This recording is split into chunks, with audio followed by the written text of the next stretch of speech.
파티마 병원 혈액종양내과 이상환 과장께서 나오셨습니다. 네. 어서 오세요. 안녕하세요, 안녕하세요. 선생님. 네. 네. 저희가 앞에서 가을 얘기를 좀 길게 나눴습니다. 네, 그래요. 트렌치코트를 입고 낙엽을 쓸고 다닌다고 했는데 우리 상윤 아나운서는 과장님 어떠세요? 가을 어떻게 보내고 계신가요? 뭐 제가 개인적으로 가장 좋아하는 계절이 가을이긴 하고 오. 뭐 가을은 날씨가 너무 좋으니까 여행을 많이 다니고 싶긴 한데 올해 같은 경우는 코로나로 인해서 네. 여행을 많이 좀 못 다니게 되어서 좀 개인적으로 아쉬움이 큰 것 같습니다. 그래요. 네. 가을을 가장 좋아하신다고요? 네네. 그래서 그런지 가르마가 굉장히 오늘 좀 인상적이십니다. 가을 가르마. 네, 가을 남자 같으세요. 감사합니다. 자, 이 타이밍에서 짜잔, 제가 등장할 차례죠. 건강 365의 명탐정 철원이가 레이더망을 한번 돌려봤습니다. 자, 이상환 과장님은요, 혈액종양내과 맞으시죠? 네, 맞습니다. 여기까지는 이제 누구나 아는 이야기입니다. 그 중에서도 특히 고형암 전문이세요. 아. 자, 맞으시죠? 네, 맞습니다. 고형암이 있다는 거는 이제 고체할 때 고니까 액체암도 액형암도 있지 않을까 이런 생각을 해봐요. 왜 제가 이런 질문을 드리냐면 혈액종양내과라고 하면 생소하게 여기시는 분들이 많거든요. 네, 네네. 맞아요. 어떤 과입니까? 혈액종양내과라고 하면 먼저 그 말 그대로 혈액, 그러니까 혈액을 생성하는 데 있어서 문제가 있는 일반적인 뭐 백혈병 같은 혈액암 아니면 뭐 다발골수정 이런 혈액암을 다루는 혈액내과, 그리고 고형암, 흔히 아는 폐암, 뭐 대장암, 유방암 등의 고형암을 다루는 종양내과, 이 두 가지를 합쳐서 혈액종양내과 또는 뭐 종양혈액내과라고 이야기하고 있습니다. 오, 네. 제가 앞서 말씀드린 대로 우리 과장님께서 고형암 이제 혈액 질환의 전문이라고 말씀을 드렸는데 네. 그러면 이 혈액과 관련된 질환도 많은지 궁금해요. 사실 혈액 질환하면 저는 백혈병 이 그쵸. 생각 들고 저도요. 되거든요. 네. 네, 맞습니다. 우리가 흔히들 혈액 질환 했을 때 가장 먼저 떠올리는 게 백혈병이고 그 이유가 제가 생각해 봤었을 땐 뭐 TV나 영화에서 비련의 여주인공이 쓰러지고 병원에 가서 이제 진단받는 게 주로 이제 백혈병이라서 네. 그렇지 않을까 싶긴 한데 실질적으로 봤었을 때 그 고령 인구가 증가함으로 인해서 다양한 혈액 질환들이 많이 발생하고 있고 굳이 백혈병 이외에도 뭐 다발골수종 뭐 등의 다양한 혈액 질환들이 있을 수 있습니다. 그 우리가 흔히 병원에 가서 가장 기본적으로 먼저 받는 검사가 이 혈액 검사잖아요. 근데 궁금한 게 일반 내과에서 받는 혈액 검사랑 혈액 종양내과에서 받는 혈액 검사랑 이게 좀 다른가요? 뭐 실질적으로 그 검사 자체가 크게 차이 나진 않습니다. 근데 다만 이제 일반 내과에서 할 수 있는 검사 같은 경우에는 이제 그 검사를 통해서 혈액학적으로 문제가 있는지 없는지 정도를 살펴볼 수 있고 네. 저희 혈액종양내과에서는 좀 더 이제 세부적인 검사를 통해서 그 각각의 문제가 어떻게 생겼는지 그 원인 이런 것들을 이제 찾아내는 추가적인 검사를 좀 더 깊게 할 수가 있습니다.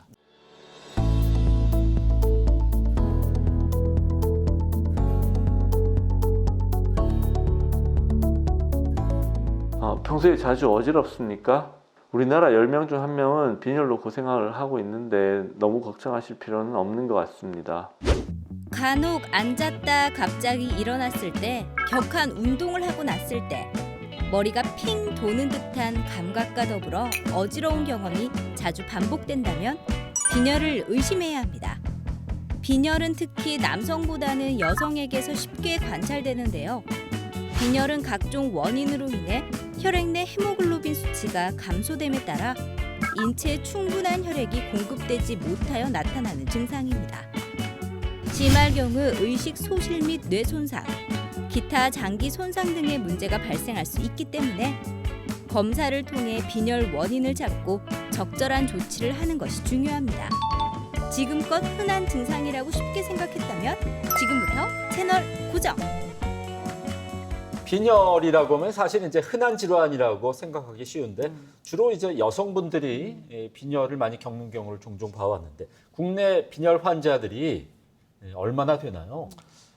국내에서 그 연구된 2020년도에 발표된 논문에 따르면 그 한 6, 7만 명의 환자를 대상으로 해서 검사를 했었을 때 한 만 19세 이상 환자에서 한 7% 정도 빈혈이 있다고 합니다. 이 빈혈이 실제로 남자보다 여성에게 더 많습니까? 네, 실제로 그 환자의 유병률을 조사해 보면 그 여성의 경우는 12.2% 정도, 남성의 경우는 한 2.5% 정도 해서 여성분들이 한 5배 정도 더 높은 수치를 보이고 있습니다. 그렇군요. 와, 5배나요? 네네. 또 이 이야기 들으면 사실 더 아찔하실 것 같아요, 여성분들이. 근데 너무 걱정 안 하셔도 되는 게 우리 뭐 과장님이 계시니까요. 근데 보통 빈혈하면 사실 딱 떠오르는 이미지가 왠지 좀 우리 예은 씨처럼 가냘프고 바람만 살랑살랑 불어도 이렇게 휙 막 날아갈 것 같아요. 예은 씨가요? 굳이 예를 들면 굳이 예를 들면? 그럴 것 같고 상대적으로 좀 체격이 있거나 약간 좀 뚱뚱한 분들은 빈혈로부터 좀 자유롭지 않을까 싶은데 체격과도 연관이 있습니까? 네, 실제로 이런 부분에 있어서도 연구가 된 게 있는데 국내에서 2019년도에 연구된 조사에 의하면 그 체질량 지수라고 해서 이제 비만의 정도를 확인할 수 있는 게 있는데 네. 거기서 이제 비만에 가까울수록 빈혈의 가능성이 떨어진다라는 그런 결과가 있습니다. 하지만 이제 수치상으로 그렇게 나왔고 통계적으로 아주 의미 있는 수치는 아니어서 명확하게 어떤 연관성을 설명할 수 있지는 않습니다. 아니 철원 씨가 예로 들면서 우리 가냘프고 뭐 이런 예은 씨라고 해주셨는데 감사합니다. 근데 저도 사실 드라마 같은 거 보면서 나도 살면서 한 번쯤은 휘청거리면서 이렇게 어지러울 때가 있겠지 했는데 감사하다고 해야 될까요? 단 한 번도 그런 적이 없이 건강하게 살고 있거든요. 과장님 대체 이 빈혈이 뭔가요? 빈혈이라고 하는 건 이제 저한테 그 8살짜리 아들이 있는데 아들이 즐겨보는 그 어렸을 때 프로그램에 보면 피삼총사라고 하는 네. 이야기가 있습니다. 처음 들어봐요. 네네네. 그래서 피삼총사라는 게 뭐냐면 백혈구, 적혈구, 혈소판 이 세 가지를 뭉쳐서 그냥 쉽게 이야기하는 건데 세계보건기구의 정의에 따르면 이 중에서 적혈구, 그러니까 적혈구 혈색소 농도가 남성의 경우는 13, 여성의 경우는 12 미만일 때 빈혈이라고 정의할 수 있습니다. 네. 그렇다면은 교수님, 빈혈은 왜 도대체 생기는 걸까요? 네, 뭐 빈혈을 일으킬 수 있는 원인은 너무 다양해서 뭐 하나에 국한져서 설명하기는 좀 애매한 부분이 있지만 네. 크게는 우리 몸 안에 그 피가 많이 빠져나가서 그러니까 예를 들어 뭐 위장관 출혈이다 아니면 사고에 의해서 출혈이 발생해서 부족해져서 발생될 수 있고 또 하나는 우리 몸 안에 피를 만드는 주요 기관인 골수에서 이 혈액을 제대로 만들지 못해가지고 부족해서 생길 수 있는 이 크게 두 가지로 분류할 수가 있을 것 같습니다. 근데 우리가 흔히 어렸을 때 왜 영양이 부족하다, 못 먹어서 빈혈 생긴다 이런 네, 말도 네, 하잖아요. 네. 이건 네, 네. 영양이 있을까요? 아무래도 그 우리 몸 안에 골수란 부분에서 그 피를 만들려면 일단 그 피를 만들기 위한 각종 구성 성분들이 필요합니다. 뭐 여러 가지 뭐 철분이라든지 여러 가지 미량 원소들이 필요한데 아무래도 섭취에 문제가 있으면 그런 기본적인 그 구성 성분들이 부족하기 때문에 충분히 빈혈을 일으킬 수가 있을 것 같습니다. 예, 그렇군요. 제가 아는 분은요, 네. 가슴이 답답하고 또 두근거림이 심해서 병원에 갔더니 네. 혈액 검사 결과 빈혈로 나왔다고 하더라고요. 교수님 그 가슴 답답한 거는 심장 질환 쪽이 아닐까 이렇게 그러게요. 의심이 되는데 빈혈의 이런 증상이 다양한가 봐요. 네네네. 그 빈혈의 주요 증상으로 뭐 어지러움, 가슴 답답함, 두근거림, 두통, 뭐 소화불량 여러 가지가 있을 수 있는데 흔히 가슴 답답하면 이제 심장에 문제가 있어서 보통 순환기내과 진료를 많이 보게 됩니다. 하지만 앞서 말씀드린 것과 같이 빈혈 말 그대로 그 적혈구가 우리 몸 안에 산소를 충분히 공급하지 못해서 가슴 답답한 증상이 나타날 수 있어서 빈혈로 인해서 가슴 답답함이 충분히 생길 수 있을 것 같습니다. 네. 빈혈로 인해서 가슴 답답함 증상이 생길 수도 있습니까? 네네. 오, 이 진짜 편견이 좀 깨어지는 것 같아요. 보통 이제 그러니까요. 빈혈이라 하면 제가 생각할 때는 말 그대로 혈액 속에 산소가 부족하기 때문에 이제 어지럼증이 나타난다. 네. 그래서 빈혈하면 가장 대표적인 증상이 어지럼증이구나 이렇게 생각을 했었거든요. 맞아요. 네, 흔히 어지럼증, 그러니까 빈혈이 있으면 어지럼증이 있을 수도 있지만 말씀드린 것과 같이 적혈구의 주요 기능 중에 하나가 우리 몸 안에 산소를 공급하는 기능이고 빈혈이 있으면 이런 기능에 문제가 발생할 수가 있습니다. 그래서 빈혈이 심하지 않다면 평상시에는 큰 문제가 없으나 이제 뭐 계단을 오른다, 운동을 한다 이런 경우에는 산소 요구량이 몸 안에서 늘어나면서 이제 그 빈혈로 인해서 산소가 부족한 결과가 생기고 이로 인해서 가슴 답답한 증상이 느낄 수 있고 빈혈이 아주 심한 경우는 일상생활을 하는 중에서도 충분히 가슴 답답함을 느낄 수가 있습니다. 근데 저희가 보통 할머니, 할아버지를 보면 조금만 걸어도 이렇게 좀 아유 좀 가슴 답답하고 그렇죠. 숨이 차다 이러시잖아요.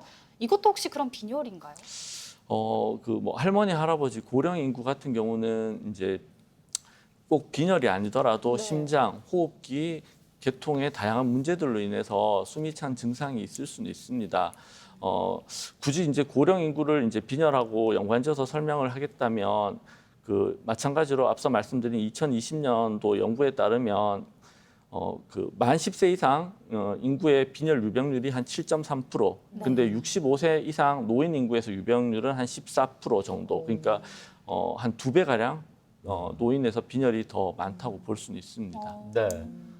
나이가 들수록 유병률이 높아진다는 그런 얘기가 되겠는데 흔히 우리가 이제 상식적으로 빈혈에는 뭐 철분이 좋다 해서 여성분들 빈혈 있는 분들은 철분 제제를 많이 챙겨 드시는데 이 철분 보충이 되면은 빈혈이 좀 해결이 되는 건가요? 철결핍도 빈혈의 원인 중에 하나입니다. 네. 그래서 철결핍 빈혈의 경우 이제 철분을 보충하면 이제 빈혈이 해결될 수는 있습니다. 네. 하지만 중요한 건 그 철결핍이 왜 생겼냐 하는 그 원인이 중요한데 그 원인이 해결되지 않는다면 밑 빠진 독에 물 붓는 것과 같이 철분을 보충하더라도 궁극적으로 빈혈이 치료될 수는 없습니다. 그렇군요.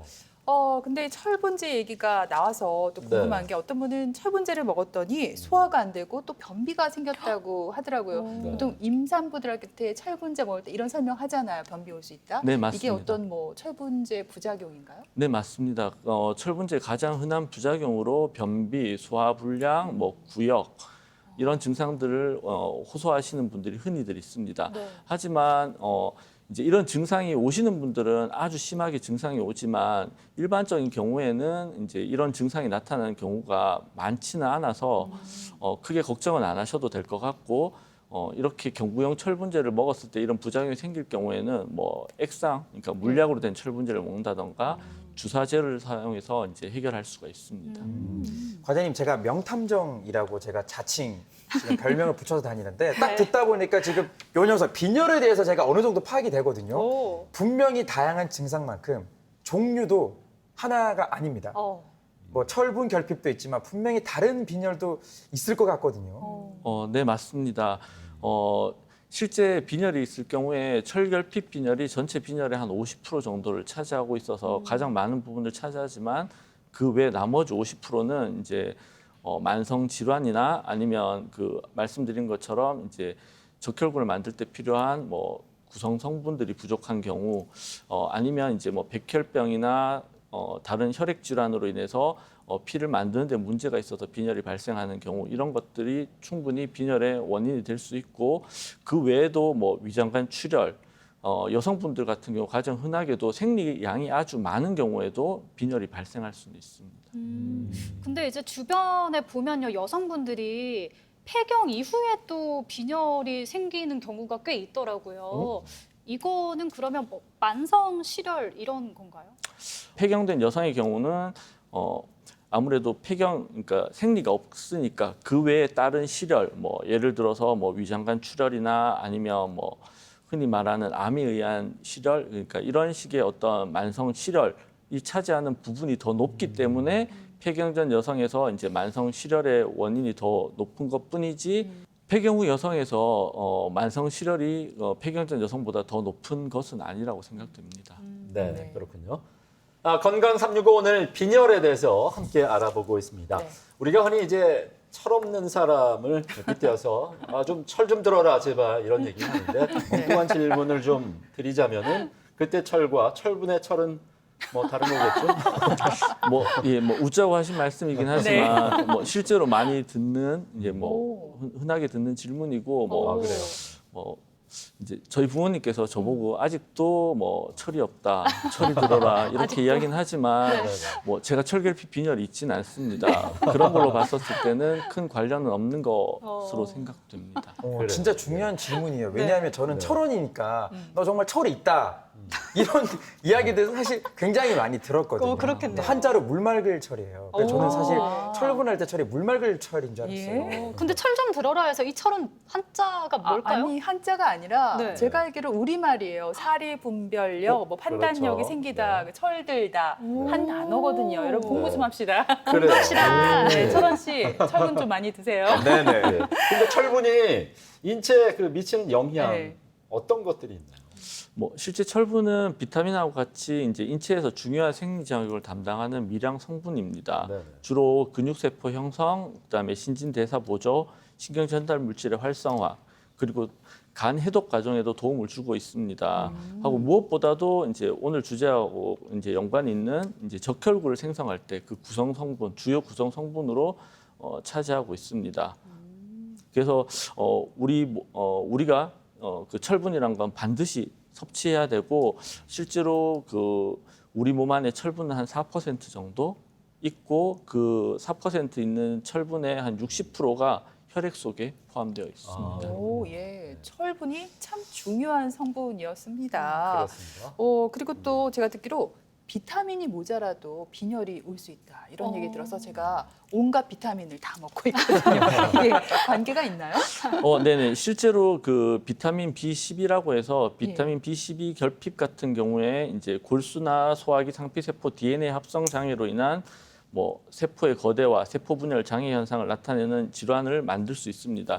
이제 이런 것들이 이제 비타민 B12나 아니면 엽산이 부족하게 되면 이 구성 성분이 부족하게 되니까 이 재료가 부족해서 빈혈이 충분히 생길 수가 있습니다. 예, 네. 그럼 비타민 잘 챙겨 먹어야 되는 게 맞나요? 뭐 실제로 제 진료에서 예. 그 환자분들 피 검사를 해보면 뭐 각종 비타민을 챙겨 드시는 분들 중에 네. 뭐 비타민 B12나 엽산이 수치가 뭐 상당히 높은 분들이 많고 복용하는 약을 한번 궁금해서 확인해 보면 네. 그런 성분들이 포함되어 있는 경우가 다수 확인되고 있습니다. 오, 예. 비타민 뭐 B군이나 예. 엽산을 잘 챙겨 먹으면 어느 정도로 또 예방할 수가 있겠네요. 그러니까요. 근데 저는 사실 이거 진짜 질문 드려도 네네. 돼요? 그 혈액 속에 철분이 포함되어 있다고 했잖아요. 그래서 예전에 보면 이렇게 부모님들 중에 저희가 코피 나거나 이렇게 피가 나면 이렇게 먹으라고 맞아요. 이런 말 많이 있었어요. 왜냐하면 그 피가 이제 빠져나가니까 피를? 차라리 그냥 자기 피니까 자기 피를 먹으면 이런 말이 있었거든요. 이거는 들어본 적 있어요. 네. 뭐 실질적으로 만약에 빈혈이 아주 심해가지고 문제가 되는 경우에는 이제 수혈이라고 해서 이제 우리 몸 안에 직접 이제 피를 넣을 수는 있습니다. 근데 우리가 흘린 그런 피를 먹는다고 해서 그 빈혈에 도움이 될 거로 생각되지는 않고 아, 그래요? 뭐 오히려 그 먹는 것 자체가 그렇게 깨끗한 행위는 아니니까 다른 문제를 만들 수도 있지 않을까 하는 생각이 네. 듭니다. 철원 씨 앞으로 코피 흘리면 무조건 닦는 걸로 예. 이렇게 하시면 좋을 저는 것 안 같아요. 그렇게 목이 메이네요. 먹지 마세요. 네. 네. 아니 근데 저도 이제 비타민 D나 비타민 C 이런 걸 잘 챙겨 먹긴 하는데 사실 또 뭐 엽산 결핍이나 비타민 B12 결핍, 뭐 철 결핍성 빈혈 이런 건 사실 요즘 음식이 워낙 다양하고 종류가 많으니까요. 음식을 평소에 잘 먹는 것만으로도 해결이 되지 않을까 이런 생각을 해봤거든요, 과장님. 음식으로 해결이 안 되나요? 네, 맞습니다. 뭐 비타민 B12나 아니면 엽산이 부족한 분들 같은 경우 뭐 흔히 이제 빈혈 환자 중에 그런 분들이 있고 근데 그런 분들이 보면 식사를 잘 못하시냐 뭐 그런 건 아닌 것 같습니다. 그러니까 그런 비타민 B12나 엽산을 섭취하게 되더라도 이제 우리 몸 안에서 흡수하는데 문제가 있기 때문에 그런 원인이 문제가 발생할 수 있는 것 같고 특히나 뭐 위궤양이나 아니면 위암 등으로 인해서 그 위전절제 수술을 한 경우에는 뭐 비타민 B12 흡수하는 부위가 수술로 인해서 완전히 이제 제거가 돼 버리면 우리 몸 안에서 제대로 흡수를 할 수 없기 때문에 그런 경우에는 이제 이런 음식이나 아니면 뭐 비타민 C2를 경부로 섭취하는 것으로 해결되지는 않습니다. 네. 대부분 이제 우리가 혈액과 관련해서 가장 큰 질병으로 여기고 있는 게 아까도 그 얘기가 나왔지만 백혈병이 아닐까 싶습니다. 이것도 백혈병도 이 빈혈이 어떤 시작점이 될 수가 있는 건가요? 그 앞서 말씀드린 것 같이 이제 백혈병 같은 경우는 이제 우리 몸 안에서 혈액을 생성하는 이제 골수라는 부분이 있는데 이 골수에 이제 문제가 발생해서 이제 만들어지는 질환이 이제 백혈병입니다. 따라서 뭐 백혈병의 이제 증상 중에 하나가 빈혈이 충분히 나타날 수 있고 특히나 이제 다발골수종이라는 혈액암이 있는데 이 다발골수종 같은 경우는 다발골수종의 주요 증상 중 하나가 빈혈입니다. 네, 그래서 고령 인구 같은 경우 이제 뭐 나이가 많은 어르신 같은 경우 이제 빈혈 검사에서 일반적인 빈혈 검사에서 특별한 게 없다면 이제 이 다발골수종 관련해서 검사를 해보면 종종 다발골수종이 진단되는 경우가 있습니다. 네, 빈혈이 뭐 흔하다고 해서 우리가 너무 쉽게 생각해서는 안 되겠다는 생각이 듭니다. 네, 그렇습니다. 앞에서 빈혈이 뭐 여러 가지 종류도 많고 원인도 다양하잖아요. 그럼 여기에 따라서 치료 방법도 좀 달라질 것 같은데 빈혈을 어떻게 치료하나요? 일단 먼저 그 빈혈이 진단되고 나면 그 빈혈을 일으킨 원인을 이제 확인할 필요가 있습니다. 왜냐하면 빈혈 자체가 하나의 질환이라기보다는 빈혈은 하나의 어떤 문제로 인해서 발생되는 증상에 가깝기 때문에 그 일으키는 원인을 찾아서 그 원인을 해결하는 것으로서 이제 빈혈이 해결될 수가 있습니다. 뭐 구체적인 예로는 위궤양이나 이런 걸로 인해서 이제 실혈이 있다면 위궤양을 치료를 한다던가 아니면 뭐 암이 있어서 실혈이 있다면 그 암을 치료를 함으로 인해서 뭐 빈혈이 해결될 수 있습니다. 근데 과장님 제가 문득 궁금해지는 게요. 빈혈 환자가 갑자기 진짜 피가 막 부족해서 수혈을 받게 되는 경우가 종종 있나요? 네네. 실질적으로 위장관 출혈, 그러니까 위궤양이나 아니면 암 등으로 인해서 위장관 출혈이 심해가지고 이제 내원하신 경우에 실제로 확인해 보면 앞서 말씀드린 것 같은 혈색소 농도가 한 6에서 7 정도 확인되는 그런 분들이 있는데 실질적으로 혈색소 농도가 한 6에서 7 정도 확인된다면 수혈이 필요합니다. 그리고 이렇게 수혈을 하게 되면 이제 아무래도 그 인위적으로 이제 뭐 적혈구를 넣어주는 건데 그 빈혈로 인해서 발생되는 증상이 이제 많이 좋아질 수 있고 아니면 그 큰 수술을 앞두고 이제 좀 빈혈이 있어서 수술 중에 출혈이 크게 위험이 의심되면 이제 수술 이전에 미리 수혈을 해가지고 빈혈을 좀 해결한 다음에 수술을 진행하는 경우도 흔합니다. 이 예전에 세상을 떠들썩하게 했던 뉴스 중에 하나가 모 회사 반도체 공장에 일하던 노동자가 재생불량성 빈혈에 걸렸는데 이게 이제 최초 산업재해 인정을 받았다고 하더라고요. 근데 이 재생불량성 빈혈이 대부분 후천적이라고 하던데 여전히 이 병에 걸린 환자들이 많다고 합니다. 근데 과장님 이게 치료가 많이 힘든가요? 궁금하더라고요. 재생불량성 빈혈 같은 경우에는 이제 치료할 수 있는 주요 방법이 그 골수 이식 아니면 그 항암 치료 이런 것들을 통해서 해결할 수 있습니다. 특히나 다른 혈액암하고 달리 그 재생불량성 빈혈 같은 경우에는 골수 이식의 나이도 한 40살 정도로 다른 혈액암보다 훨씬 낮은 어린 젊은 나이이기 때문에 그 기회를 놓쳐 버리게 되면 치료가 더 어려울 수 있을 것 같습니다. 네, 그렇군요. 보통 평소에 어지럽고 그래서 빈혈 검사를 해보면은 네. 빈혈이 아니다 이렇게 나오기도 하더라고요. 우리가 건강검진이나 뭐 병원 가서 혈액 검사하잖아요. 네. 수치라는 게 정확히 어떨 때 우리가 병원을 찾아야 하는지 정상 수치라는 게 있습니까? 네. 뭐 세계보건기구라는 데서 정의한 것처럼 그 적혈구 관련해 가지고 혈색소 농도가 남자의 경우에는 13, 여자의 경우에는 12, 그리고 산모의 경우에는 11, 이 미만일 때 이제 빈혈이라고 진단할 수 있습니다. 그렇군요. 그럼 그 이상이면 다 정상이라는 네, 말씀이시죠? 정상이라고 보셔도 될 것 같습니다. 예, 안심이 네. 됩니다. 네. 네, 오늘 빈혈과 관련해서 여러 가지 좋은 정보 함께 알아봤습니다. 네. 좋은 말씀 해주신 이상환 과장님 고맙습니다. 네, 고맙습니다.